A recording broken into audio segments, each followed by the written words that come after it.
جس دل میں حسین بسیں گے اس دل کے اندر جو ہے کبھی باطل جگہ نہیں پا سکتا، کبھی باطل جو ہے وہ گھر نہیں پکڑ سکتا۔ تو میرے آقا صلی اللہ علیہ وآلہ وسلم کے دیوانوں، اس لیے انقلاب جہاں بھی آئے گا وہاں کہیں نہ کہیں دلوں کے تار حسینیت سے جڑ رہے ہوں گے۔ جیسے کہ میں آپ کو ابھی مثال پیش کر رہا تھا، اللہ اکبر، ذرا غور کرنا، ہم حسینیت سے دور ہو گئے اس لیے بزدل ہو گئے، ہم حسینیت سے دور ہو گئے اس لیے مسجدوں کو آباد کرنے سے دور ہو گئے، ہم حسینیت سے دور ہو گئے اسی لیے ہاتھوں میں شراب کے پیالے آ گئے، ہم حسینیت سے دور ہو گئے اسی لیے لوگ نشے کی طرف بڑھ گئے، ہم حسینیت سے دور ہو گئے اسی لیے آنکھیں پاپ دیکھنے لگی۔ ورنہ اللہ اکبر، جہاں حسینیت ہوگی وہاں ہوگا کیا؟ اس ہندوستان کی سرزمین پر جب انگریزوں نے ایسٹ انڈیا کمپنی کے نام پر اپنے پنجوں کو گاڑنا شروع کیا تو اس وقت سب سے پہلے انقلاب کی آواز اگر کہیں سے گونجی تو ان لوگوں کا تعلق امام حسین اور کربلا سے تھا۔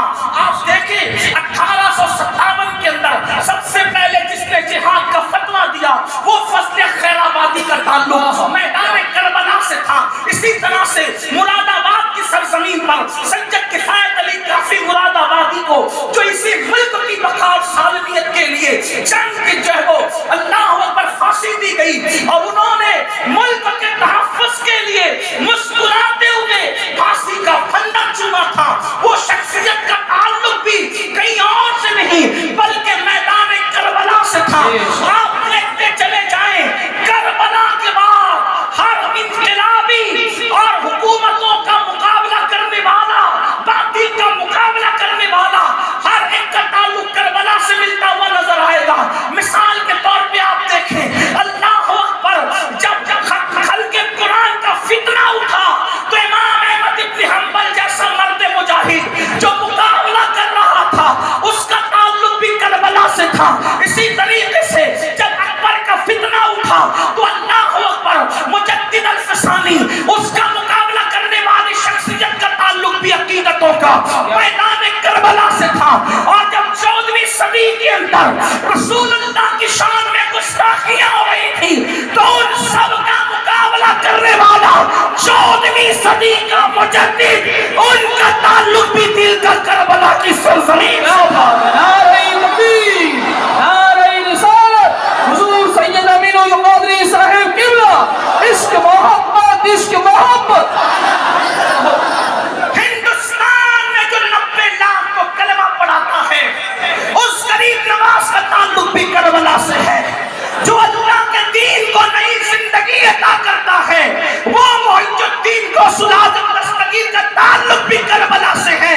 کر سکے اللہ اکبر، قریب قیامت دجال کے فتنے کے لیے جو امام محمد مہدی زمین میں تشریف لائیں گے ان کا تعلق بھی میدان کربلا سے۔ کیا تھا؟ حسین اس شخصیت کا نام ہے جو ایک مرتبہ قربانی دے کے قیامت تک اللہ کا دین بچا رہے ہیں۔ لیکن اب سوال پیدا ہوتا ہے، اب دھیان سے سننا، سوال پیدا ہوتا ہے کہ حسین بنتے کیسے ہیں؟ حسین بنتے کیسے ہیں؟ آج کی محفل کا اصل عنوان ہے حسین بنتے کیسے ہیں۔ تو یاد رکھنا اور اچھی طرح یاد رکھنا، اللہ اکبر، حسین بننے کے لیے، حسین بننے کے لیے صرف جنگ کرنا کافی نہیں، حسین بننے کے لیے صرف باطل کا مقابلہ کرنا کافی نہیں، حسین بننے کے لیے اللہ اکبر صرف کوئی تحریک لے کے ان کے کھڑے ہونا کافی نہیں۔ کیوں؟ اس لیے کہ حسین بنتے نہیں ہیں، حسین بنتے نہیں ہیں بلکہ حسین خدا کی طرف سے بنائے جاتے ہیں۔ اور جب خدا کی طرف سے حسین کو بنایا جاتا ہے تو پھر اس کو پیدا کیسے کیا جاتا ہے؟ تو یہ میں اپنی مرضی سے نہیں کہوں گا بلکہ اپنے امام اہل سنت کے لہجے میں کہوں گا کہ حسین بنتے کیسے ہیں؟ تو میرے امام کہتے ہیں اللہ اکبر، ہم پورے ہندوستان میں جب حسین بنتے کیسے ہیں تو لوگوں کو یہ بتاتے ہیں کہ بریلی سے آواز آتی ہے حسین بنتے کیسے ہیں، لیکن جب بریلی میں بیٹھ کر کہیں گے تو میں یہ کہتا ہوں روضہ رضا سے آواز آتی ہے حسین بنتے کیسے ہیں تو کہتے کا خمیر خون خیر الرسل سے ہے، جن کا خمیر ان کی پاکیزہ دینت پہ لاکھوں سلام۔ میری قوم کے جوانوں توجہ کرنا، ذرا غور کرنا، اللہ اکبر، تم بنے اپنے باپ داداؤں کے خون سے، بڑے بڑے علماء، محدثین، مفکرین، داعیان دین سب بنے اپنے باپ داداؤں کے خون سے، لیکن حسین کس کے خون سے بنے؟ تو میرے امام کہتے ہیں حسین کو کسی اینے گہرے کے خون سے نہیں بلکہ خیر الرسل کے خون سے بنایا۔ اور خیر الرسل کا خون کیا ہے؟ ذرا اس پہ توجہ کریں۔ رسول نہیں، خیر الرسل، اس لیے کہ سب رسول عزت والے، سب رسول شان والے، سب رسول مقام والے، سب رسول مرتبے والے، لیکن جو شان خیر الرسل کو حاصل ہے وہ شان کسی رسول کو حاصل نہیں، کیونکہ میرے امام کہتے ہیں سب سے اولا والا ہمارا نبی، سب سے بالا والا ہمارا نبی، اپنے مولا کا پیارا ہمارا نبی، دونوں عالم کا دولہ ہمارا نبی، خلق سے اولیاء، اولیاء سے رسول اور رسولوں سے اعلیٰ ہمارا نبی۔ کون دیتا ہے دینے کو منہ چاہیے، دینے والا ہے سچا ہمارا۔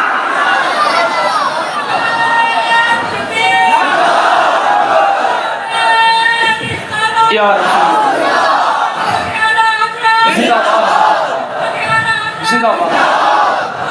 بریلی والوں، پوری دنیا میں جو عاشق رسول بریلی والے کا ڈنکا بج رہا ہے وہ اسی عشق و محبت کی بنیاد پہ بج رہا ہے کہ 14ویں صدی میں کوئی ایسا نہ کہہ سکا جو تمہاری زمین کے امام احمد رضا نے کہا،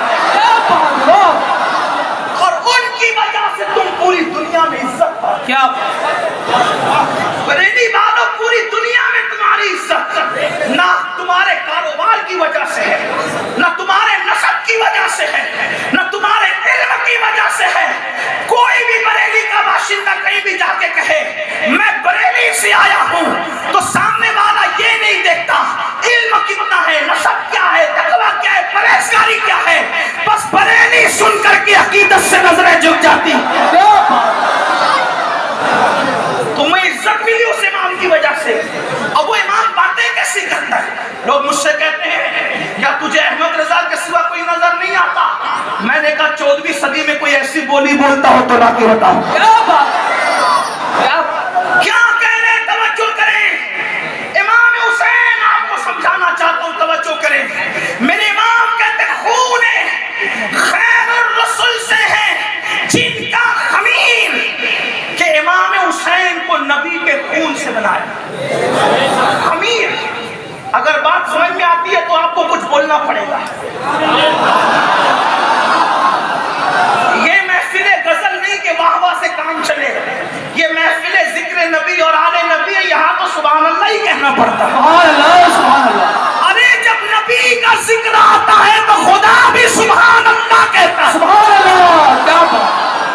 نبی کے ذکر پہ خدا بھی سبحان اللہ کہتا ہے۔ تمہیں نہیں پتا اللہ فرماتا ہے سبحان الذی اسریٰ۔ نبی کا ذکر کیا تو پہلے خود ہی سبحان اللہ کہا۔ جب وہ خدا ہو کے نبی کے ذکر پہ سبحان اللہ کہتا ہے تو امتی ہو کر کے تم چپ کیوں رہتے ہو اپنے نبی کو؟ سبحان اللہ، سبحان اللہ۔ اب سنو بریلی والوں، عشق و محبت کے شہر میں رہنے والوں، حسین کیسے بنتے ہیں؟ خون خیر الرسل سے ہے جن کا خمیر۔ خمیر کہتے ہیں جس سے چیز بنتی ہے، خمیر کہتے ہیں جس سے چیز بنتی ہے۔ میدے کا خمیر تو چیز میدے کی بنے گی، جو کا خمیر تو چیز کس سے بنے گی؟ جو سے بنے گی۔ ٹھیک اسی طریقے سے لکڑی کا خمیر چیز کس سے بنے گی؟ لکڑی سے۔ لوہے کا خمیر چیز کس سے بنے گی؟ لوہے سے۔ لیکن جب اہل بیت کو بنایا گیا تو خمیر کس کا تھا؟ تو بریلی کا تاجدار کہتا ہے خون خیر الرسل۔ کیا خون خیر الرسل سے ہے جن کا خمیر ان کی پاکیزہ دینت پہ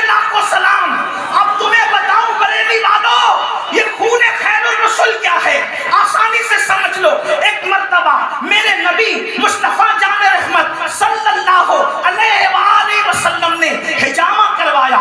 حجامہ کروانے کے بعد نبی کا خون نکلا. خون ایک کٹورے میں جمع کر کے رکھ دیا گیا. اللہ اکبر, میرے نبی کا خون ایک کٹورے میں رکھ دیا گیا ہے. اللہ اللہ. ایک صحابی حضرت سیدنا حذیفہ تشریف لاتے ہیں. میرے آقا سے عرض کی, یا رسول اللہ یہ خون ہے. آقا نے فرمایا ہاں یہ میرا خون ہے.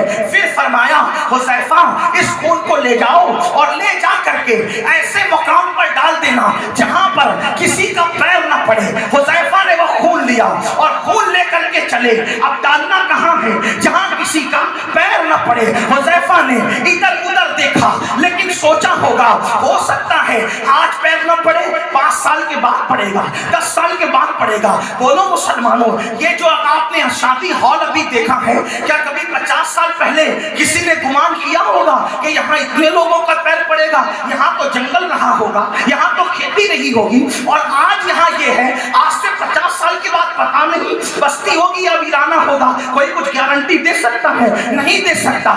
آج پیر نہیں کل پیر پڑ سکتے ہیں, آج پیر ہے کل نہیں پڑ سکتے ہیں. بہت کچھ ہو سکتا ہے, لیکن اللہ اکبر, سیدنا حذیفہ صحابی تھے, صحابی. اللہ اکبر, انہوں نے سوچا ہوگا آج نہیں تو کل کسی کا کسی کے پیر پڑیں گے. اللہ اکبر, کیا عشق تھا صحابہ کو, کیا عقیدت تھی صحابہ کو, کیا محبت تھی صحابہ کو. حضرت حذیفہ نے وہ خون لیا اور خون لے کر کے پی گئے. اور پینے کے بعد جب بارگاہ رسالت میں آئے, میرے آقا علیہ السلام نے فرمایا حذیفہ خون ڈال دیا اس کے مقام پر؟ عرض کرتے ہیں ہاں یا رسول اللہ, میرے ماں باپ آپ پہ قربان, میں نے خون ایسی جگہ پہ ڈالا ہے کہ قیامت تک کسی کا پیر نہیں پڑنے پائے گا. میرے آقا نے فرمایا مسکرا کر, شاید تو نے میرا خون پی لیا ہے, شاید تو نے میرا خون پی لیا ہے. اب یاد رکھنا, خون جو ہے وہ قرآن کی آیت سے حرام ہے. اللہ نے جن 4 چیزوں کو حرام قرار دیا ہے اس میں سے ایک دم بھی ہے, یعنی خون بھی ہے. خون کی حرمت میں, خون کے حرام ہونے میں یہ کسی کا اختلاف نہیں ہے. اللہ نے حرام قرار دیا ہے, سب کا خون حرام ہے. اگر کوئی پیے تو حرام, اس پہ توبہ لازم ہے.